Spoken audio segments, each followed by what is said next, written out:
Hello, hello. Welcome. We're a little bit late already, and I don't know how long we're going to have to wait for John to get here. He called me and said he got stuck in traffic on his way home from the Halloween party.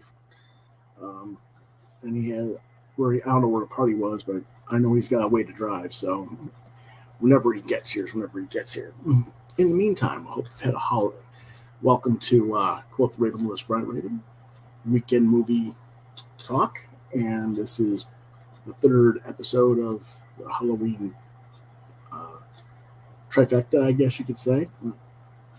There is part 1 and part 2 in the description down below, links to those episodes if you want to watch those while you're waiting. Hope you guys have had a safe and festive Halloween. Hopefully the trick-or-treaters aren't bugging you too much. Ours are... we didn't put any food out today, mostly because last year I wanted to ask people about what was going on, and they were like, oh, we don't care if you participate or not. Well, if you don't care if I don't participate, then I won't participate. Simple enough. But...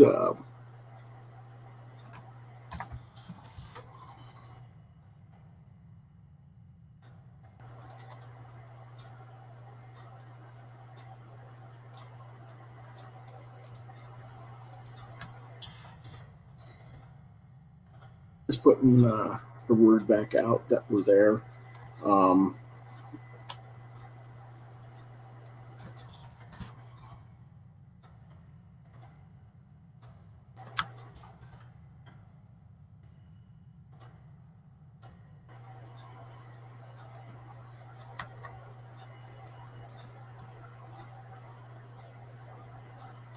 I don't know when John's going to get here, though.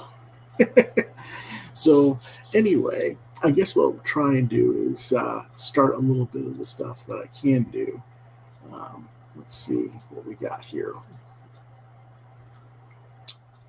We can go with the first film that he didn't watch that I did. So, there we go. We'll start with The Corpse Vanishes from 1942. Directed by Wallace Fox, written by Harvey Gates, screenplay, Sam Robbins and Gerald Schnitzer, story. Produced by Sam Katzman and Jack Dietz, starring Bela Lugosi, Luana Walters, Tristram Coffin, Minerva Urakal, and Elizabeth Russell. Production company is Banner Productions, distributed by Monogram Pictures Corporation. It was released on May 8, 1942, and has a running time of 1 hour and 4 minutes. On the day of Alice Wentworth's wedding, mad scientist Dr. Lorenz sends a young bride an unusual orchid, the scent of which places the young woman in a state of suspended animation resembling death. He then spirits her body away to the basement laboratory of his isolated mansion and extracts glandular fluid from behind her ears to inject into his vain and aged wife in order to renew her youth and beauty. This is only the latest in a series of brides who appear to die at the altar and whose corpses subsequently vanish en route to the hospital or the mortuary, and the police are thoroughly stymied and stumped. A young journalist, Patricia Hunter, investigates the case and discovers that it involves the unusual orchid. She is directed to Lorenz, a known expert on orchids, and visits his mansion, where she meets with a chilly reception from his wife. She is forced to spend the night when a storm washes out the bridge to town and discovers horror in the cellar beneath the Lorenz mansion. A crazed old woman and her 2 sons, one a sadistic dwarf and the other a hulking half-wit, all of whom assist Lorenz in his activities, and a mausoleum in which he keeps the bodies of his bride victims, not all of whom may be entirely dead yet.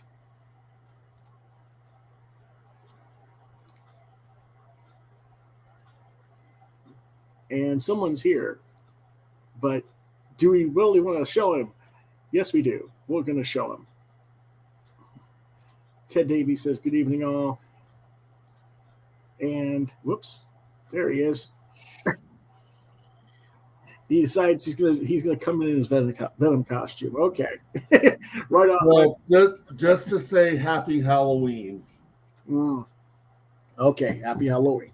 I'm wearing a Frankenstein shirt. That's enough for me. You know, go find your glasses so you can see. Sorry that he got trapped in traffic, apparently.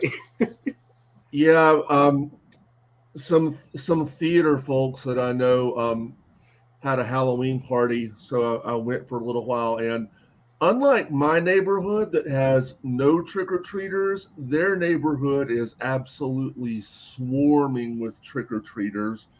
And it's in Lexington, which is about 35 minutes away from me. So sorry I'm late, folks, but hope everyone's having a happy Halloween. Okay, we'll get back to the first description here. Anyway, also staying the night at the Lorenz compound is a neighboring young doctor who attends Countess Lorenz for other medical issues.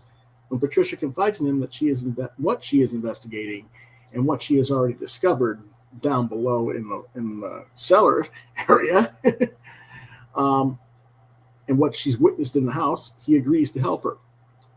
She leaves the next day for the city, and with her editor develops a plan to trap Lorenz with a staged wedding and plenty of police protection, but somehow he outfoxes them and chloroforms Hunter and takes her to his laboratory, where he can now use her bodily fluids upon his wife.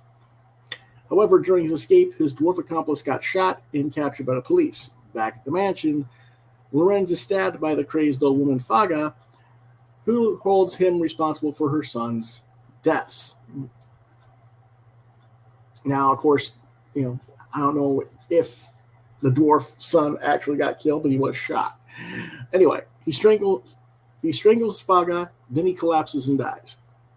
Faga rallies weakly and then stabs the Countess to death, just as the police and the young doctor who has led them to the mansion arrive to free Hunter. What did I think of this film? Well, the first time I saw this movie was when it was run as a episode of Mystery Science Theater 3000, and they basically roasted it to the point where you may as well throw Lugosi on a pyre. Rewatching it without their bullshit comedy, because I've never been a fan of MST3K, I really appreciated what Lugosi brought to the film. The story, unfortunately, is basically nicked from The Vampire Bat from 1983, which I just reviewed on last night's Movie Talk. Now, the writers did make the story more sensible, that instead of just feeding blood to a newly created monster, Lugosi is trying to drain his victims of certain fluids, adrenal glands that release your youth hormones, basically, via the lymph nodes in the neck. Now, I don't know how biologically sound that is, but for a movie in 1942, that's a pretty good yarn. I mean, it's not, unfathomable. So I guess, it's not like the Mad Doctor doesn't also use other bodily fluids from the corpses, which he could also extract from glands from the various organs of the body. So, it's just that they tend to go with the neck first. And yes, theoretically, if you inject those chemicals into another person, those hormones would keep you younger, potentially. And you would need to have a constant treatment of this, because if you need the sort of treatment, it's because your own endocrine system is shutting down or has shut down. So, okay, that works. I could actually see someone remaking this film today and getting the science more accurate and doing it more justice to the story that way. But for 1942, it's fine. So therefore, in terms of that element, I think the film is sound for the era in which it was made. Now, there are plot weaknesses. The trap wedding by Hunter just does not work. And honestly, once Hunter escapes, she shouldn't be worrying about telling a story to her editor. She should be contacting the police and bringing them to the manor where the bodies are. After all, it's not like he has time to get rid of them, So in that respect, it is kind of corny. And so I do get part of why it was selected for Mystery Science Theater 3000 in that respect. However, the writer who wrote that episode called the film boring, and that's preposterous. You can say the acting is wooden, save for Lugosi, who does his usual commanding performance. You can say the plot was weak, as it was when it was the plot for The Vampire Bat. But it is written better this go around in some respects. Overall, it is a better film than The Vampire Bat. Therefore, I'll give it a better rating. It's not rated as it was pre-film ratings, Recommended for 12 and up, 3 out of 5 stars. What do you think, John, if you've seen or heard this film before? I have not. I've never heard of it before, actually. Okay.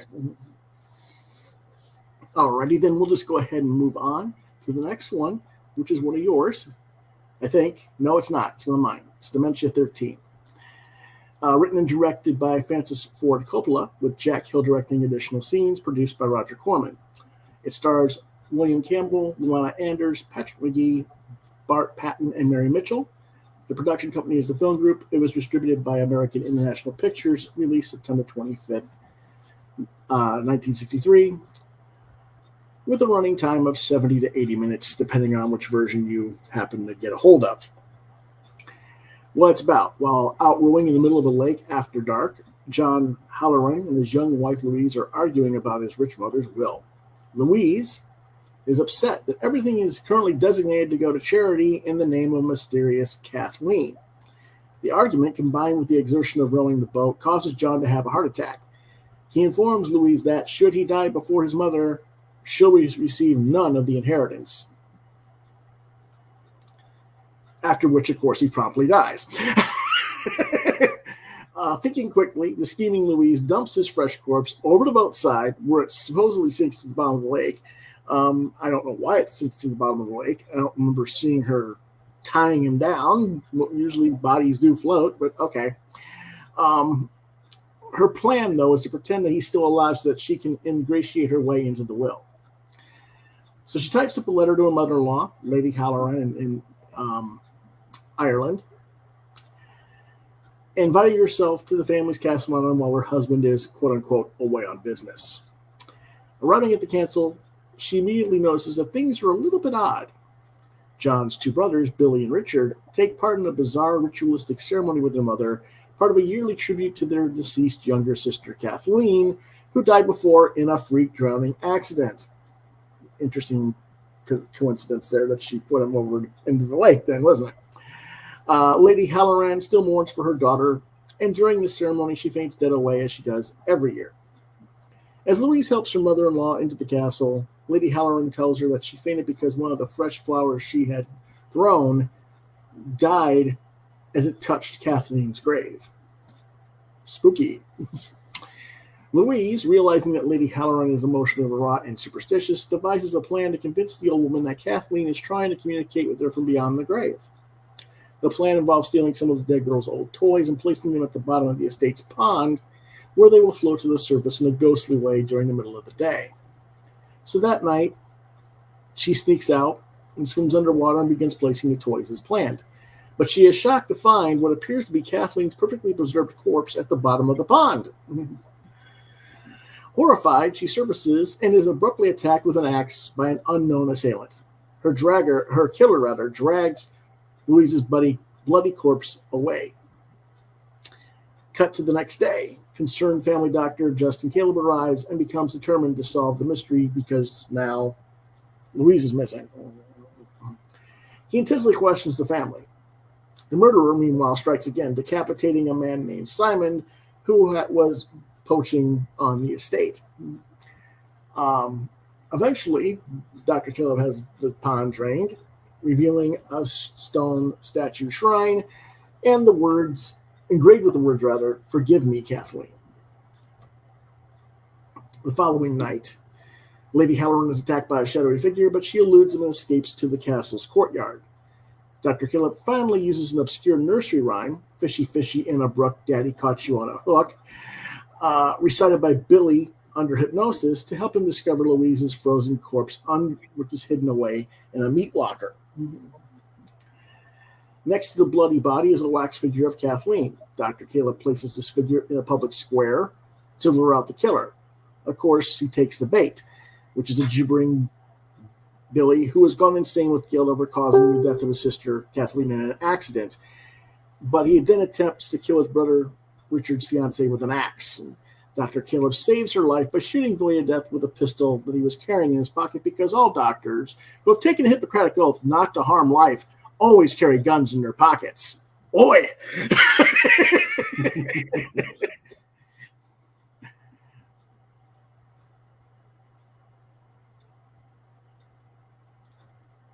Hold on a second. I got some people. Oh, okay, that's that. Okay, just some thumbs up comments.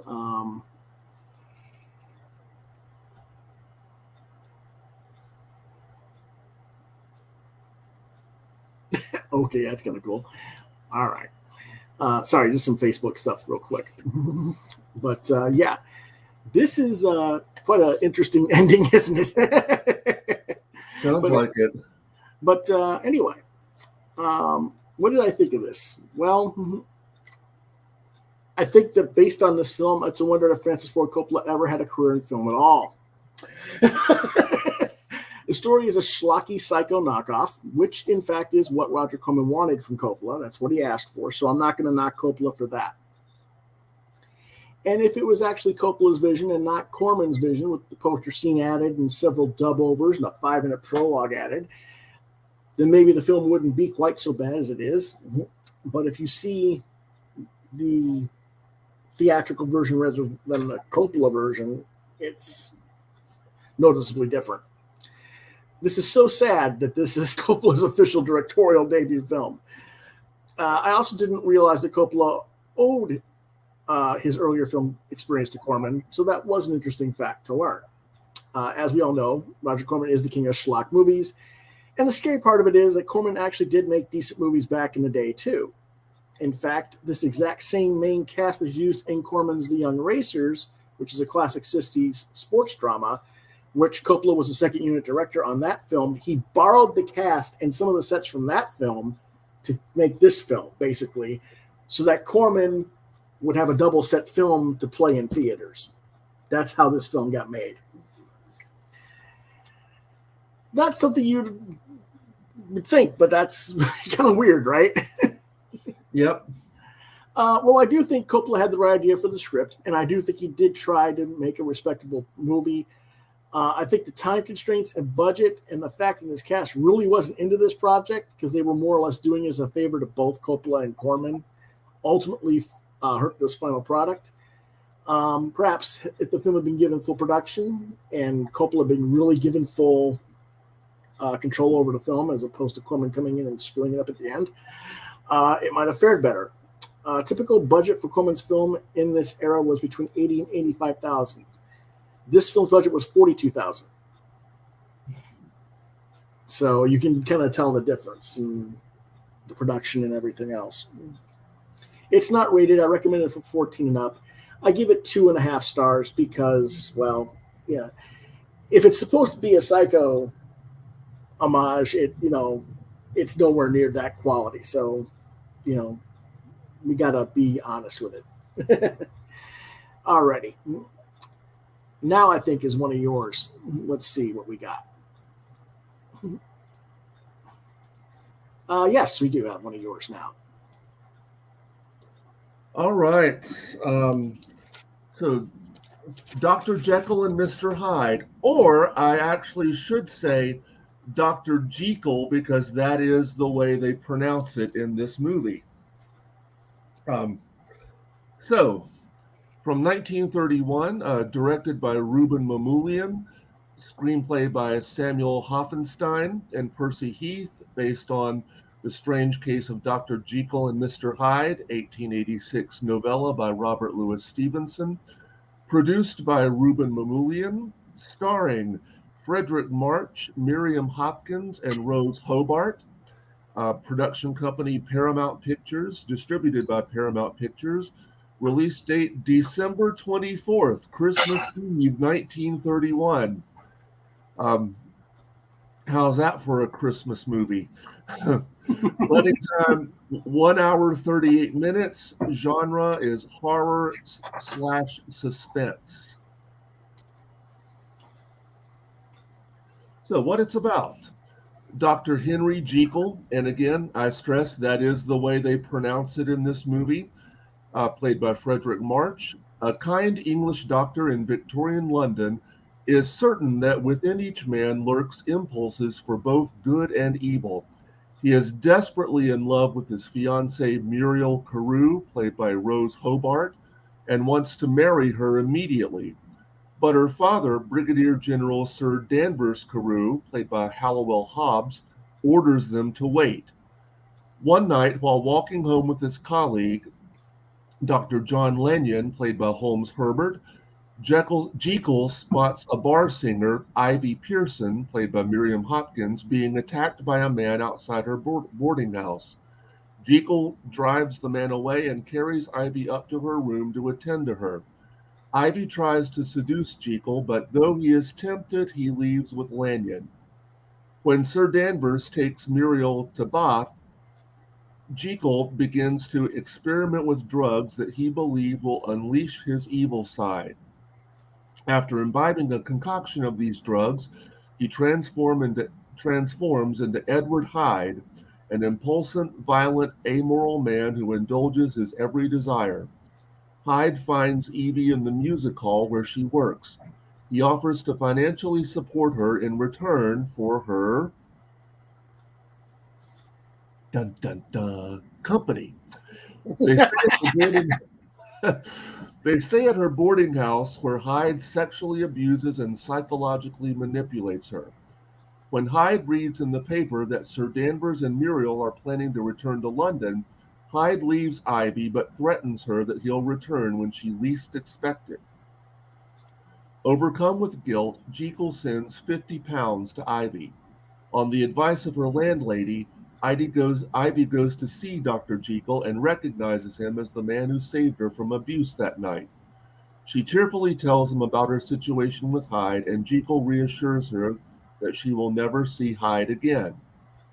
But the next night, while walking to a party at Muriel's where the wedding date is to be announced, Jekyll spontaneously changes into Hyde. Rather than attend the party, Hyde goes to Ivy's room and murders her. Hyde returns to Jekyll's house but is refused admission by the butler. Desperate, Hyde writes a letter to Lanyon instructing him to take certain chemicals from Jekyll's laboratory and take them home. When Hyde arrives, Lanyon pulls a gun on him and demands that Hyde take him to Jekyll. With no other choice, Hyde drinks the formula and changes back into Jekyll before a shocked Lanyon. Aware that he cannot control the transformations, Jekyll goes to the Carew home and breaks off the engagement. After he leaves, he stands on the terrace and watches Muriel cry. This triggers another transformation, and as Hyde, he enters the house and assaults Muriel. Sir Danvers tries to stop him, but Hyde beats him to death with Jekyll's walking stick, then flees back to Jekyll's laboratory where he takes the formula again and reverts to Jekyll. Lanyon recognizes the broken cane left at the crime scene and takes the police to Jekyll's home. Jekyll tells them that Hyde has already left.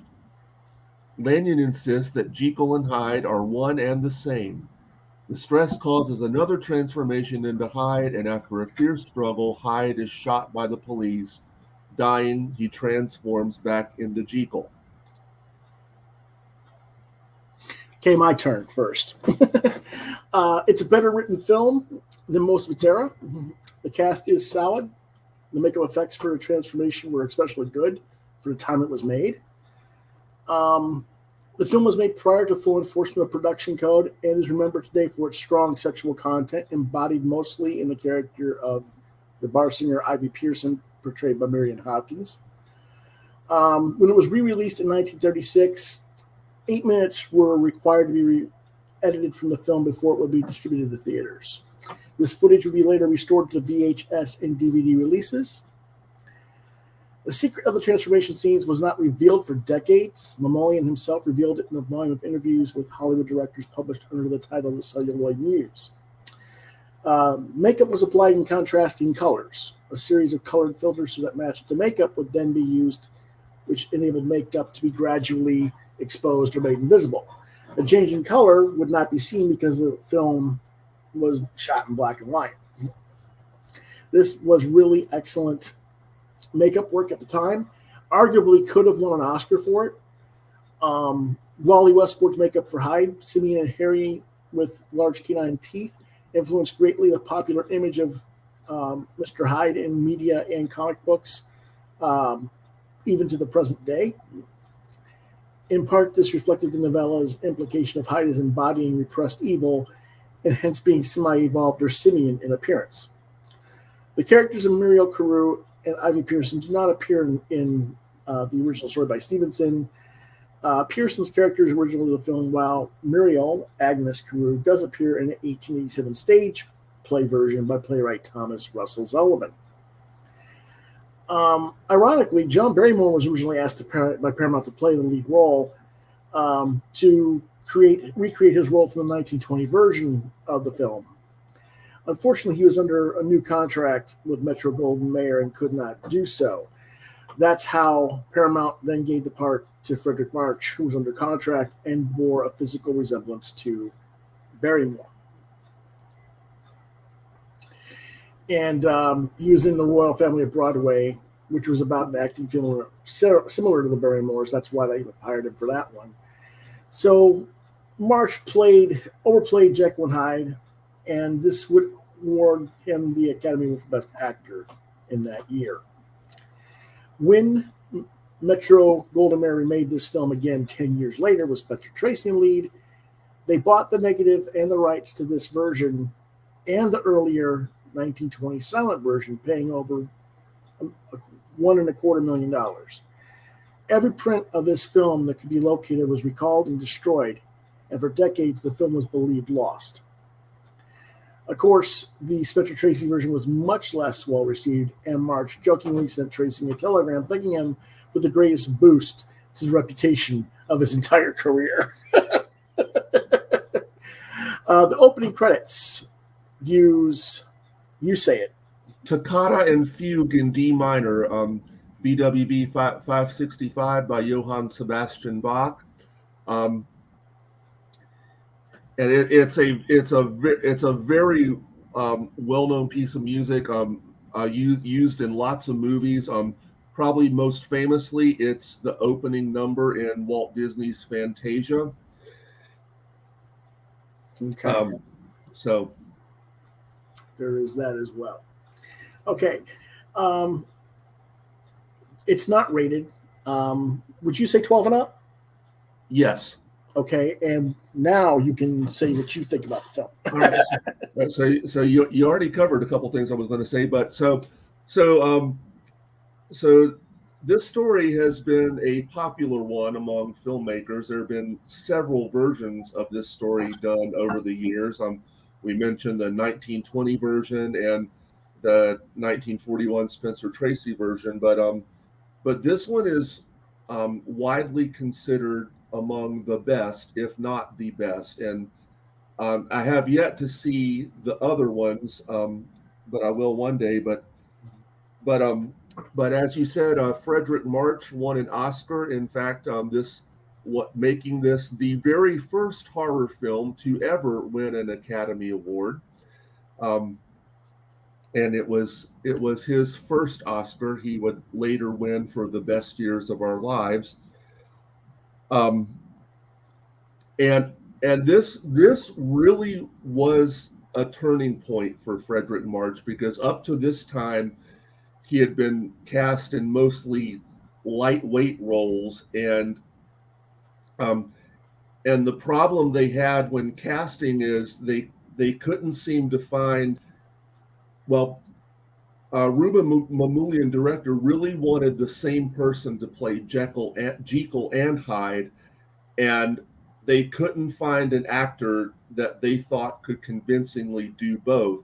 They found some that made a better Jekyll and others made a better Hyde, but Frederick March was the one person that Mamoulian thought could play both. And for me, watching this movie, it's like he really relished the chance to really show what he could do, and I think he pulls off both roles wonderfully. Well. I mean, yeah, extremely well. I kind of wonder if this film would have had the same success if Barrymore, who was originally wanted, had gotten the role. I don't know if Barrymore was as good an actor in that respect. Yeah. I think he would have been one of those guys that pulled Jekyll off, but not Hyde. Does that make sense? Yeah. Okay. So I think in a lot of ways, Fate played its own hand there and made a classic. What was your star rating on this? 5? Yes. Okay, and I said 4, so that gives us a 4.5 total. And again, it was the role that really boosted Frederick March's career. It was the role that this was the picture which people finally started taking him seriously. And he would go on to do The Best Years of Our Lives. He did Inherit the Wind and 7 Days in May. So that this really made him a star, and I think when you watch it, you can see why. Yeah, I agree. Okay, the next film is one of yours as well. Yes. So with this one, I'm kind of piggybacking on one of your recent episodes where you talked about Cat People and Curse of the Cat People, because both of those films were produced by Val Lewton, and the original Cat People was directed by Jacques Tourneur, and they teamed up again to make this film, which also happens to feature a big cat. So The Leopard Man from 1943, directed by Jacques Tourneur, written by Ardell Ray and Edward Dean, based on Black Alibi by Cornell Woolrich, produced by Val Lewton, starring Dennis O'Keefe, Margot, Gene Brooks, Isabel Jewell, James Bell, Margaret Landry. Production company RKO Radio Pictures, distributed by RKO Radio Pictures. Release date May 8th, 1943. Running time of 1 hour, 6 minutes. So what it's about. In a sleepy New Mexico town, nightclub owner Jerry Manning hires a black leopard as a publicity stunt for his girlfriend, Kiki Walker, a performer there. Kiki uses the opportunity to interrupt the act of her rival, Clo-Clo, by storming into the restaurant with the leopard on a leash. Angered, Clo-Clo frightens the leopard with her castanets and it escapes, fleeing into the night.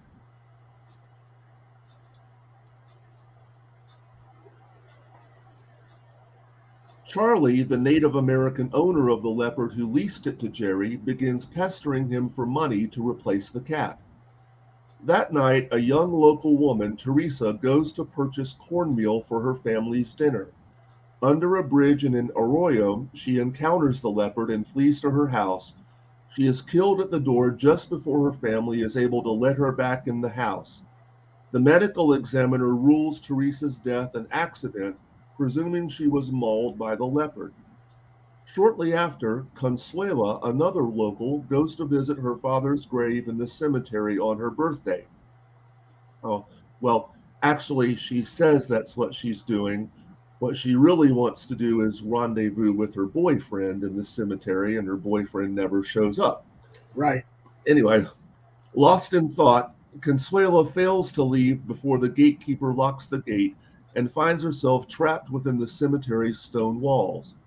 When help arrives, Consuela is found, another apparent victim of the leopard. After learning of the second murder, Jerry inquires to the police as to why the leopard has remained within the city, as he was informed it would naturally flee to the wilderness. Charlie also questions whether the leopard killed Consuela, but gets gaslit by the local historian and museum curator Galbraith into believing that he, Charlie, may be responsible, committing the murders during his nightly alcohol binges in which he blacks out.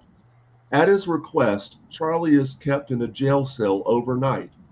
Clo-Clo spends the night with an elderly wealthy man at the nightclub who gives her a $100 bill. After, she visits Maria, a fortune teller, who warns her that something black is coming to claim her. En route home, Clo-Clo loses the $100 bill. When she goes back out to find it, she is attacked and murdered. Kiki and Jerry prepare to leave on a trip to Chicago, coinciding with an annual procession that occurs in the town, commemorating the mass murder of the natives by the conquistadors. As they depart for their train, Kiki and Jerry are gifted a bouquet of flowers from Galbraith, which Kiki wishes to place on Consuela's grave before they leave town. At the cemetery, they were met by Charlie, who was cleared of any possible connection to the murders because he was in the jail when Consuela was killed. He notifies them his leopard has been found shot dead in the arroyo and its fur taken. He presumes the cat has been dead for at least a week, suggesting a human may be responsible for the murders. Charlie recalls having seen Galbraith in the area and suspects he killed the leopard. Jerry attempts to turn Galbraith into the police, but they do not believe him. During the procession that night, Galbraith hears a woman scream at the cemetery. He subsequently enters the museum when he hears the sound of the castanets echoing. Shortly after, Kiki arrives at the museum where she offers to accompany Galbraith in viewing the procession. She convinces Galbraith to turn off the lights, remarking that they will be better able to watch the procession. Galbraith agrees, and once the lights are off, Kiki drops a pair of castanets. Galbraith attacks her, but she is saved by Jerry. Galbraith flees into the street, where he is eventually stopped amongst the procession marchers. Confronted by Jerry and Raoul, Consuela's fiancé, Galbraith confesses to murdering both Consuela and Clo-Clo. He admits to having been inspired after witnessing the leopard maul Teresa. Enraged, Raoul, Consuela's fiancé, shoots and kills Galbraith in vengeance. Later, while at the funeral parlor, Jerry and Kiki reaffirm their love for one another and will presumably head off to Chicago now that the mystery is over. Not rated, but still recommended for ages 12 and up. I give it a 3.5 stars. And so did I. So we're pretty much agreement on that one. Yeah. I don't know. It could have gotten better, but they didn't need to do the whole gaslighting bit, you know. Oh, it's because you're a drunk. You could have been the one that did it, you know. What? As soon as he says that, you know he's the killer. You know, when he's starting to show shade on other people, you know. So I was like, that was kind of iffy there, but I think there've been other ways to do it, you know, like instead of saying, you know, he was the killer, but saying like, well, you know, why did you even have a pet leopard? Who keeps a pet leopard? You know, and when you think about it, that's kind of true, you know, and it's kind of a weird scenario. I mean, you rent out your pet leopard to someone who doesn't know how to control it. Yeah, the whole kind of scenario's got a little bit weird. That's why I kind of gave it a little bit less, but it could have been different, done a little bit more knowledgeably, I guess. But you know, if we did it these days, you know, the Kiki would have to be trained how to, you know, control the leopard or something at least, you know. Mm-hmm. Yeah. So this was the third and the last collaboration between director Jacques Tourneur and Val Lewton. Of course, they had, like I said, they had previously made Cat People, and at the time of the film's release, it was definitely looked at as a lesser film, certainly when compared to Cat People. Mm-hmm. And its reputation has grown a bit over time, but I do agree. Story-wise, it is not as good as Cat People, I don't think. Yeah. But what I think this film does really, really well is establish a mood and an atmosphere of just gloom, like right from the get-go. Dread, yeah.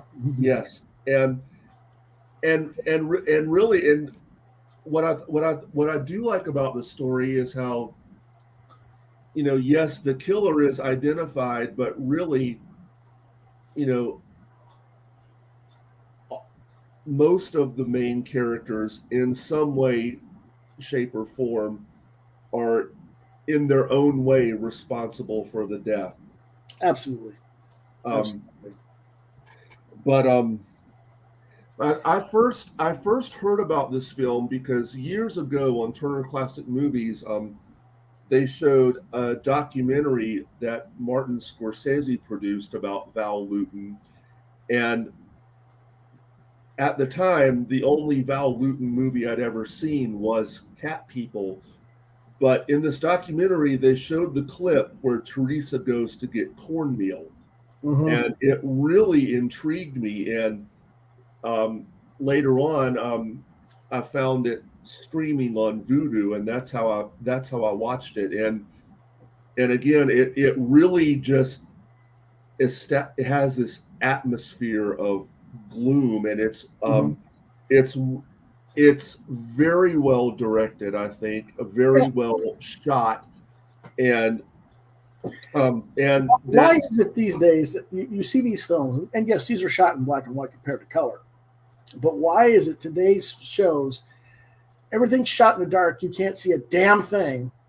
These guys shoot in the dark and everything's beautiful. And you still get the atmosphere and the darkness and the everything you're supposed to get out of it that these people are supposedly aiming for today, but they can't seem to shoot with modern film. They just give it so black that you can't see a damn thing on the screen. It's like, send them back to film school and make them watch these. How did they do this? Well, I mean, it's, as far as I'm concerned, like the guys who made the Leopard Man and these types of films, like they really were craftsmen. Like they really studied and applied their trade, and they got, you know, when they had, you know, low budgets to work with, like these films were low budgets, they really got. Well, we think low budget now, but in reality, $40,000 is like $500,000 in today's budget, which is still low budget today for how many films cost, but you know that's still quite a bit of money, really, for the era. Yeah, but it's really well directed, really well shot, and really good use of sound effects. Like it's kind of like in Cat People, you know, the scene where, was it Alice or the girl is walking through the park and, you know, she hears footsteps, but then she doesn't hear footsteps, which makes it scarier than when she thought she did hear footsteps, you know, and suddenly the bus comes, you know, and so in this film, again, the scene where Teresa goes to get the cornmeal for her family has probably become one of my favorite scenes in all of horror cinema, because it's just so well done, and it's one of those scenes that no matter how many, like, I know what's going to happen, but I still am on the edge of my seat every single time. Yeah. Alrighty, let's go ahead and go on to the next one, which is one of yours. So this shares something in common with Dementia 13, in that Roger Corman was an uncredited producer on this film. But this, and just as Roger Corman gave Francis Ford Coppola his first chance to direct, this was the directorial debut of Peter Bogdanovich, who would later go on to do The Last Picture Show, What's Up, Doc, and Paper Moon. But this is Targets from 1968, directed by Peter Bogdanovich, written by Peter Bogdanovich and Polly Platt, wrote the story, and Bogdanovich and Samuel Fuller wrote the screenplay. Actually, Sam Fuller, who was a director himself, he did a script rewrite, and he refused to take any credit for it. So Right. that Peter Bogdanovich named the character that he plays in this movie after Samuel Fuller. But anyway, produced by Peter Bogdanovich, starring Boris Karloff, Tim O'Kelly, Nancy Heshua, I guess, James Brown. I'm sorry? Hesu, James Brown, Sandy Barron. Production company was Sadakoi Productions, distributed by Paramount Pictures. Release date August 15th, 1968 in the U.S. Running time 1 hour and 30 minutes.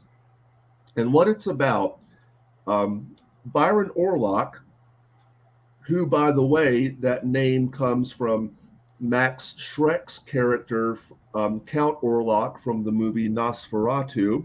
We'll get into that a little bit.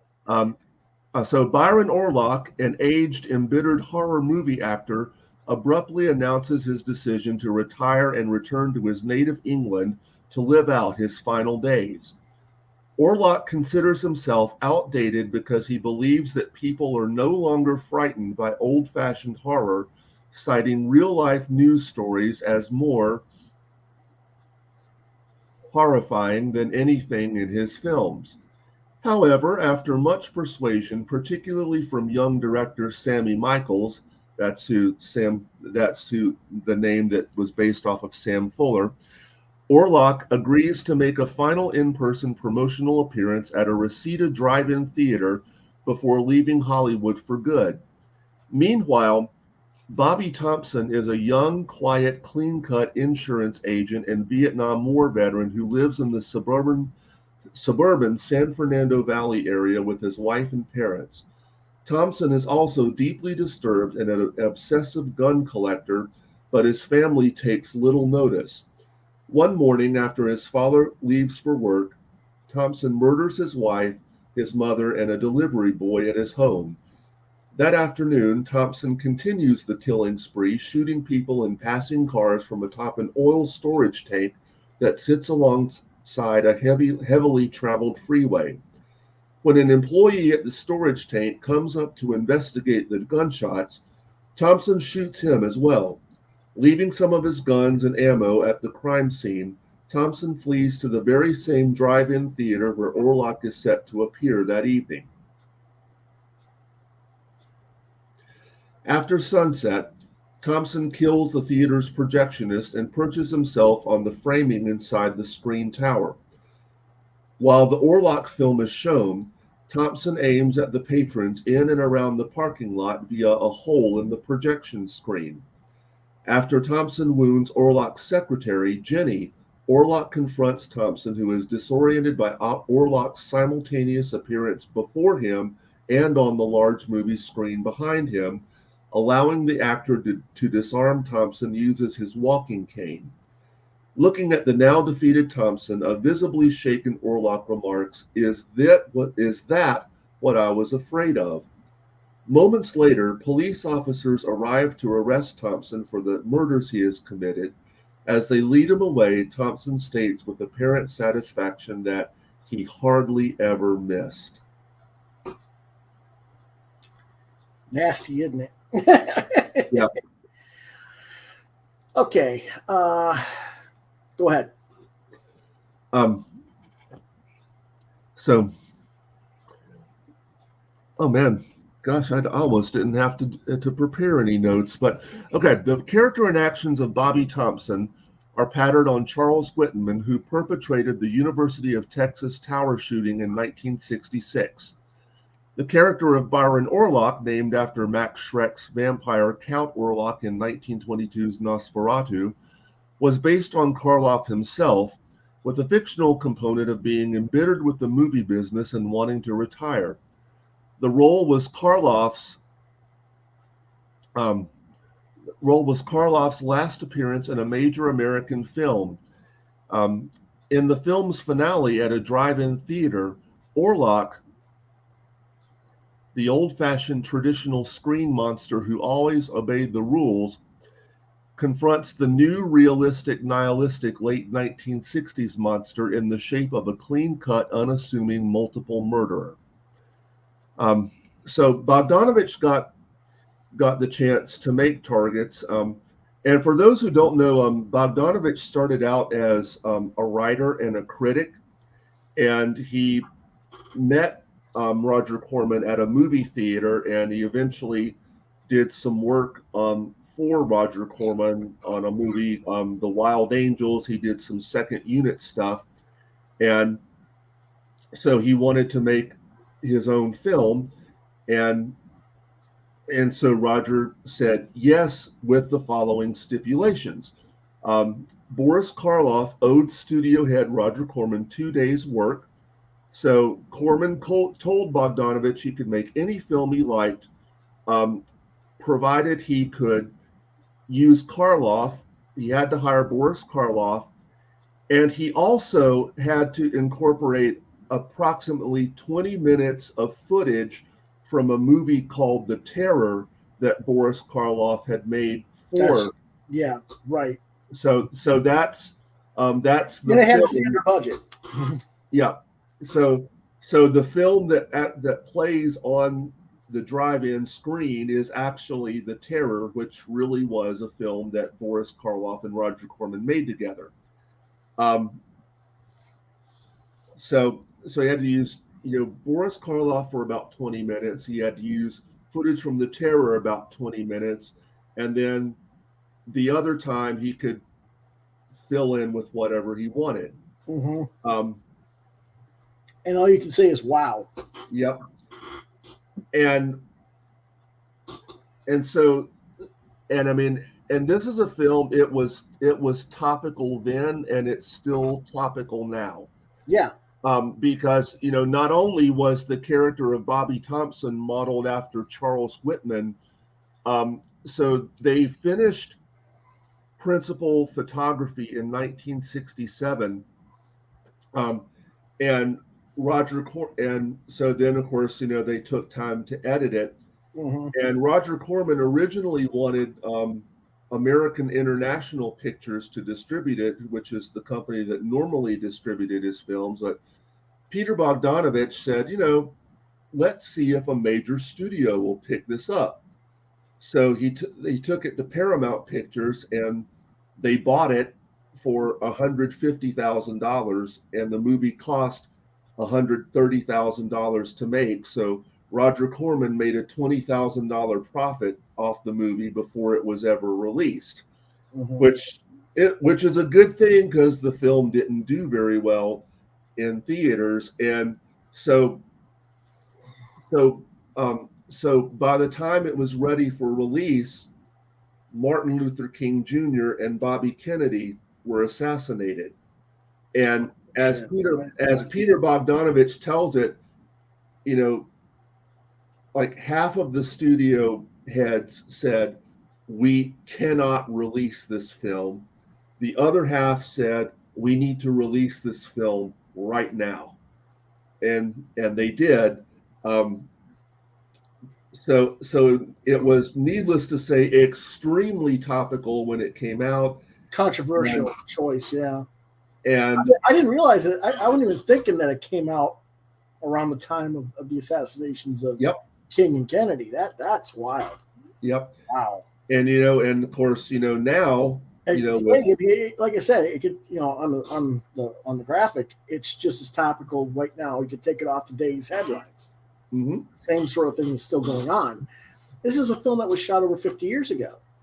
Yep. And it's like, what's going on? Have we not learned anything? you kind of wonder. So, and another thing that really grounds the film is that there's no background musical score at mm-hmm. all. So you'll get source music, from the movie and from a car radio, but the fact, it's that there is no musical score, and you just really see just the cold manner in which this mm-hmm. guy does his killing. And not just that. I mean, you figure there's no music, so the silence mm-hmm. in between each shot taken is tension building. Yep. and then you hear the shot and who's getting hit and their reaction to being hit, and it's just, you know, it just keeps escalating. And you know, if people, you know, people these days say, well, you know, these shootouts that don't, you know, they see all these killings that are being done by these kids who get all these semi-automatic weapons and stuff. All you got to do to understand what this is see this movie. Yep. And then you'll get an understanding of what that is, and then amp it up, because these guys don't just have a shotgun or single gun things. These guys have these today. They've got semi-automatic firearms that shoot multiple rounds constant. So, you know, it's something else. But you know, yeah, you know, today if they made the film, though, they'd ruin it by casting some has-been action film nut who's 20 to 30 years past their age to be doing it, to play the Karloff role. And then they'd have him single-handedly stop the shooter and give him a beatdown. Probably Bruce Willis. That's what I'm thinking. But it's rated R. It's a 16 and up film, definitely. I prefer for people to see it in a high school or college film studies class, so that you actually discuss what it is you're seeing, what it is the movie is expressing, both back in terms of its historical context, which thank you for bringing some of that historical context that I did not remember in like King and Kennedy, and then how it pertains to modern day as well. You gave it a 4. I give it a 5. That makes it a 4.5. And I do have to say, you know, in addition to being topical, it really is. It terrifying. Is also a Valentine to Boris Karloff. This was it is. It is. If I don't know if I know it wasn't the last film of his to be released, but I think it was the last film that he actually shot, and it's a terrific role to go out on. Yeah. And plus, you know, for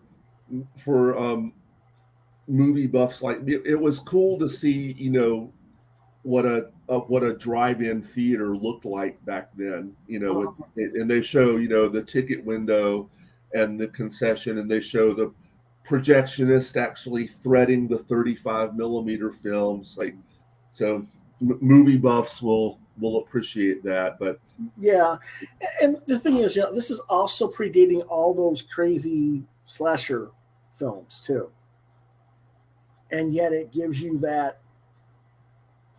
same kind of real terror, I guess you could say, because this is something that could happen. You know, I'm sorry, Jason's not really happening. Maybe once it happens, not 60 million times like we've seen it. Freddy Krueger isn't happening. You know, much as we might have nightmares, but no, he's not coming out. Yeah, I'm sorry. Scream, I guess Ghostface could happen, but you know, something like this though, it really is something else, because you know we still have these kind of events that happen even to this day. So I think that's what makes it qualify for a horror film more so. Whereas, you know, like you say, it's also a love letter to Karloff, but I don't know. It's kind of it's interesting because it makes a very poignant point that the golden age of cinema was changing at that point. And it wasn't just horror films. You'll notice that the spaghetti westerns were starting to fade out at the late 60s, early 70s. We were getting a lot more violent, urban crime type films. And we were getting a lot of social consciousness films in the late 60s, early 70s, and justifiably so. So it's an interesting commentary the film made. All right, next film is Revolt of the Zombies. 1936, directed by Victor Halperin, written by Victor Halperin, Howard Higgin, and Rollo Lloyd, produced by Edward Halperin, starring Dorothy Stone, Dean Jagger, Roy Darcy, Robert Noland, George Cleveland, E. Alan Warren, and Carl Stockdale. Production company. I wrote Halperin Productions, but the full thing is Victor and Edward Halperin Productions. I just made it for space. Distributed by Academy Pictures Distributing Corporation, pardon me, and Favorite Films. Release date was June 4th, 1936. It has a running time of 1 hour and 4 minutes. What it's about. On the Franco-Austrian frontier during World War I, an Oriental priest, chaplain of a French colonial regiment, is condemned to life imprisonment because he possesses the power to turn men into zombies. In his prison cell, the priest prepares to burn a parchment containing the location of the secret formula. General Mazovia, Roy Darcy, kills the priest and takes that partially burned parchment. After the war is over, an expedition of representatives from the Allied countries with colonial interests are sent to Cambodia to find and destroy whatever this so-called secret of the zombies is. The group includes General Mazovia, a student of dead languages, Armand I think it's Lequay, pronounced Lequay, portrayed by Dean Jagger, Englishman Clifford Grayson, portrayed by Robert Noland, General Duval, George Cleveland, and his daughter, General Duval's daughter, Claire, portrayed by Dorothy Stone. Armand, portrayed by Jagger, falls in love with Claire Stone, who accepts his proposal of marriage to spite Clifford, which is who she really loves. Later, when Claire runs away from Cliff to get comfort following. She runs to Cliff for comfort following an accident. Armand breaks off their engagement and leaves her free to marry Cliff, which is what she wanted in the first place. Further accidents caused by Mazovia result in the natives refusing to work and forcing the expedition to return to Phnom Penh.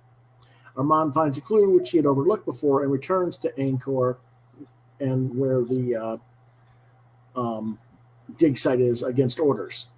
After viewing an ancient ceremony temple, Armand follows one of the servants to the high priest out of the temple through a swamp to a mysterious bronze doorway. When the servant leaves, Armand goes to the door to a room paneled in bronze with an idol holding a gong. He accidentally strikes this gong, and a panel in the wall opens, revealing a small metal tablet. He translates the inscription and realizes that this is the secret for which they'd all been looking. He alone now has the power to make zombies out of people, and he begins a practice run on his servant before using his zombie powers in an attempt to coerce the fickle Claire in the movie's climax. This was supposed to be a sequel to Bela Lugosi's film White Zombie from 1932, directed by Victor Halperin, but legal issues got in the way, and Lugosi would not return, and other parties forced the movie to be something completely different than what had been intended. What did I think? Well, have you seen this one, John? No, I've never heard of it. Okay. Well, knowing that this was supposed to be a sequel to the Lugosi film going in, I was rather annoyed with it. Okay, so you couldn't bring Lugosi back. I get that. But it seems like because they couldn't get Lugosi, they just didn't give a damn. They didn't put any effort into this. It also didn't help that they didn't have the original writer from White Zombie, Garnet Weston, attached to the project either. I'm not sure what happened there. Maybe other legal entanglements blocked him as well. I don't know. I didn't like hardly any of the characters. They were completely away from the concept from the preceding film, and it showed. If you take the film on its own merits, it's barely passable. The story, having lost its focal point from White Zombie, basically becomes a story about a jealous guy who wants revenge on the woman who rebuffed him. Now, granted, you might sympathize with the character's plight. That happens. But, I don't know. It's still kind of just a retelling of the original film, only it's lesser because it doesn't use the same source material. White Zombie was actually based on other materials. And it doesn't have the same quality writer in Weston. Halperins just do not write it as well. And so even if you had the character of Lugosi's Voodoo Master Legrand in the film, the film would seem basically redundant and oversimplistic. What? Do men only want to turn women into zombies to make them mindless sex slaves? To which I say, wait for America. They're going to make one where that's exactly what happens. But then when the women orgasm, she feeds on the male like a praying mantis, rips the guy's head off, and teaches the controller a lesson as a result. That is, if they haven't made that already, and I just don't know about it. It's not rated. Recommended for ages 14 and up. White Zombie was a 3.5 star. This is lesser, so I had to give it a 2. I think that's only fair. So that's pretty much it for that one. So that's our show for tonight, folks. I didn't get to figure out our schedule for the upcoming week just yet. So I do know that tomorrow night at 8 p.m. We'll be joined by Ted Davies Artistry as our guest creator for roundtable discussion. We'll be just talking about his new book, Grimm 101, book number 2. It's currently being funded on Kickstarter. We'll also talk about his experiences recently in Hollywood. He's gotten both Grimm 101 and his other series, Retrieve, optioned and in development for film and or television. So we'll be talking about that as well. Wow. And that's 8 p.m. tomorrow evening right here on Quoth the Raven, Lewis Bright Raven. That being said, do you have anything else that you want to say? I mean, did you have fun with your party? Yes, I did have fun at my party. Again, neighborhood crawling with trick-or-treaters, so it was like impossible to get out of there, but venom prevailed. All righty then. All right then, folks. If you enjoyed this video or you think others might, then hit the like, share, and subscribe buttons to continue to get content from this channel. As always, I thank you for watching and for your support. If you want to contact me, I'm on social media at Facebook at Lewis.BrightRaven, at Twitter at LewisBrightRave2. You can see my artwork at deviantart.com/BrightRaven. You've been watching Quoth the Raven, Lewis Bright Raven, exclusively on YouTube. If you have questions, comments, suggestions for future episode topics, or you want to request commission perhaps, Quoth the Raven LBR72@gmail.com is the address to reach me at. And if I don't get back with you within, say, 24, 48 hours, try lewisbrightraven@yahoo.com if you would, please. Until then, we will see you guys next time. Have a good one. Happy Halloween.